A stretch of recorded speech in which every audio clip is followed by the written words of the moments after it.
महात्मा बुद्ध एक गांव में प्रवचन सुना रहे थे।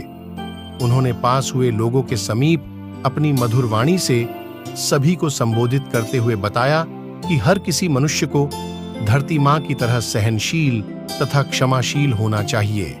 मानव का ऐसा शत्रु है जो दूसरों को तो हानि पहुंचाएगा, साथ में खुद भी उससे नहीं बच पाएगा। इसलिए क्रोध, ईर्ष्या मानव की सबसे बड़े शत्रु है। सभा में सभी लोग शांति से उनकी बात को ध्यानपूर्वक सुन रहे थे। तभी वहां उस सभा में एक अति क्रोधी व्यक्ति भी उपस्थित था। वह पहले तो उनकी बात सुनता रहा, फिर वह अचानक महात्मा जी से क्रोधित होकर बोला। बोलते समय उसका आंखें खून के सामान लाल हो रही थीं। उसने बोला कि तुम ढोंगी हो, यहां बैठकर लोगों को बेवकूफ बना रहे हो। ये जो भी तुम कुछ कह रहे हो ना, इसको सचमुच करना बहुत मुश्किल है, समझे? तुम्हारी इन बातों का कोई मतलब नहीं है। यह सब बातें कोई मायने नहीं रखती। असल जिंदगी में कहानी सुनाना बंद करो, धूर्त महात्मा, और जहां से आए हो वहीं चले जाओ। ऐसे कठोर वचन सुनकर भी महात्मा जी ने उस क्रोधी पुरुष का कोई विरोध नहीं किया और न ही उसकी बातों पर कोई भी प्रतिक्रिया दी। वह शांत रहे और अपना काम करते रहे। जिससे वह पुरुष और भी क्रोधित हो गया। उसकी समझ नहीं आया वह क्या करे। तब उस पुरुष ने महात्मा जी के मुंह पर थूक कर चला गया। अगले दिन जब उस व्यक्ति का क्रोध शांत हुआ और उसे अपनी गलती का पछतावा हुआ, तब वह आत्मग्लानि में जलने लगा और फिर उसने सोचा कि उस महात्मा से मुझे माफी मांगनी चाहिए। वह महात्मा जी की खोज में उसी स्थान पर गया जहां महात्मा जी कल प्रवचन दे रहे थे। लेकिन महात्मा जी वहां कहां मिलने वाले थे? वह तो अपने शिष्यों के साथ अन्य किसी गांव की यात्रा पर निकल पड़े।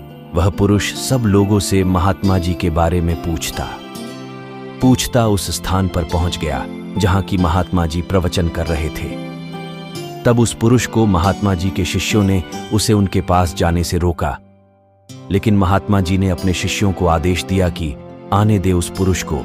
महात्मा जी बोले कि मैं तो बीती बातें वही छोड़ डैडी आया, क्योंकि बीता हुआ कल कभी वापस लौट कर नहीं आता। इसलिए बीती हुए बातों की वजह से आज और अपना आने वाला कल नहीं बिगड़ दहना चाहिए। जो हो गया सो हो गया। तुम्हें अपनी भूल का एहसास हुआ, यही सबसे बड़ी बात है। तुम अपनी गलती को मान लिए, सो तुम अब निर्मल हो गए हो। इसलिए कोई भी ग्लानि अपने मन में नहीं रखो। अपने आने वाले कल के बारे में विचार करो और उसे सुधारने का प्रयास करो।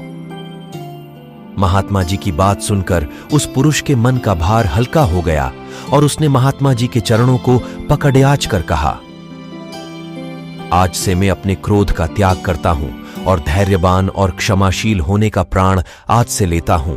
निष्कर्ष तो दोस्तों, हमें इस कहानी से यह प्रेरणा मिलती है कि यदि अपने बीते हुए कल की गलती को लेकर हमें वर्तमान में उसका पछतावा न कर, उस गलती को हमें अपने भविष्य में कभी नहीं करना चाहिए, क्योंकि दोस्तों बीता हुआ कल कभी लौटकर वापस नहीं आता।